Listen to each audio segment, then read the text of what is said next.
Hey guys, in today's video, we're going to talk about what some Christians get wrong about money. So why does it matter anyway what a Christian thinks the Bible teaches about money? It's important first because we need to know the truth, right? So we need to know what God really says about money or wealth creation and so forth for the Christian. And another reason is we only do what we believe. So if we don't believe it's right for Christians to seek wealth, we can't do it, right? And then the wrong team makes all the money and controls all the institutions in the world, including the White House, the Congress, the great colleges and universities on the East Coast, the West Coast. They can, the wrong people have the money and they control those institutions. They control the music industry. They control the movie industry, etc. And America ultimately ceases to exist because she becomes based on false philosophies rather than scriptural ideals. As America goes, the world goes, so it's going to affect the whole world in a negative way. I will assure you of that. And sadly, many among preachers, and certainly non-Christians and the media, they will teach that to be rich is evil for the Christian. Not for everybody else, but just for the Christian. But some verses in the Bible seem to teach that it's a blessing from God when we have riches. Think about 1 Timothy 5:8. It says, "But if any provide not for his own, and especially for those of his own house, he has denied the faith and is worse than an infidel." And then it's interesting in 2 Corinthians 12:14, it says that the children ought not to lay up for the parents, but the parents for the children. And then Proverbs 13:22 says, "A good man leaves an inheritance to his children's children, and the wealth of the sinner is laid up for the just." You are worse than an infidel and have denied the Christian faith if you don't take care of your family financially. And then it comes in and says you got to lay aside an inheritance for your kids and then your grandkids.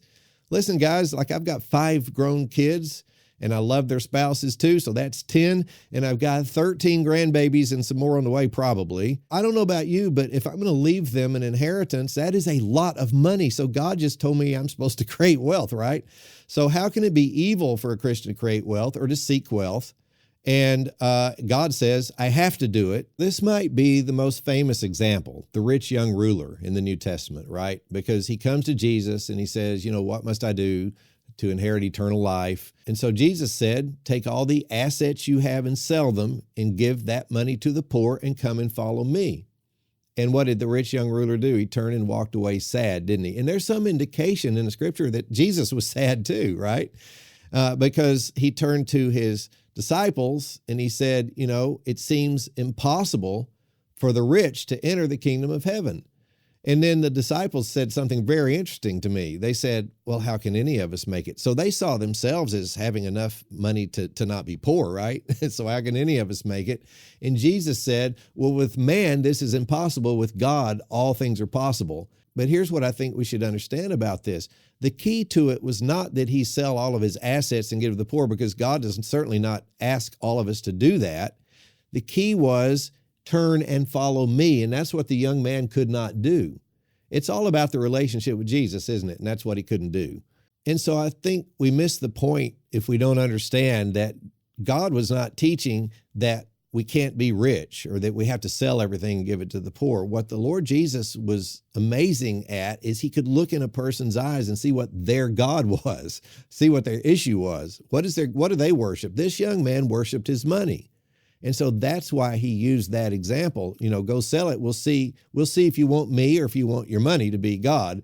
And that was the lesson there. So that's not the lesson for all of us. All of us have a different God, perhaps. Maybe we have other idols. And perhaps if Jesus were talking with us, he would pick that to talk about. But the important thing is, whatever that is, we need to be willing to walk away from it and follow him and live our life with him and let him take us wherever he's going to go.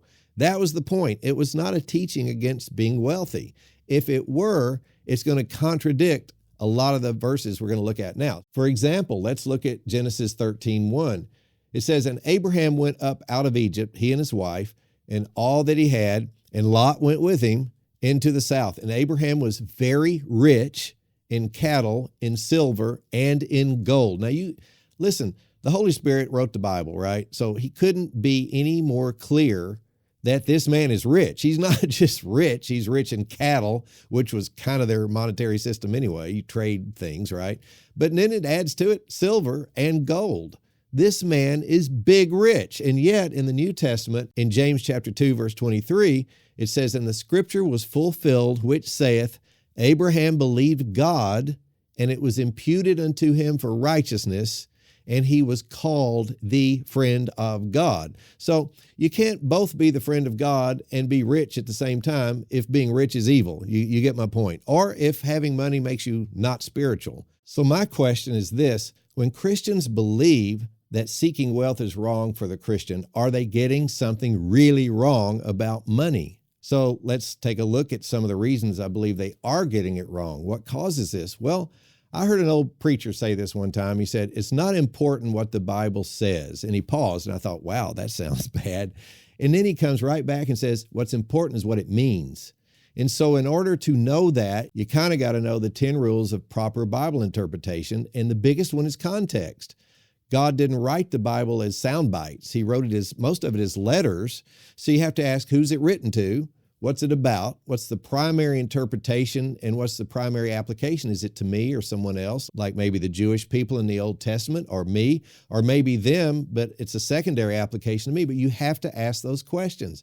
And so it doesn't matter what the Bible says, it matters what it means. Now, I think we're about out of time today, but I think I've laid some good foundation for where we're going to head as we look into some of these other scriptures other than the rich young ruler. There are others that people use to try to teach that wealth is evil for the Christian, and we're going to be looking at context. It's all about context. So be sure and be with us next time, and we'll see you then.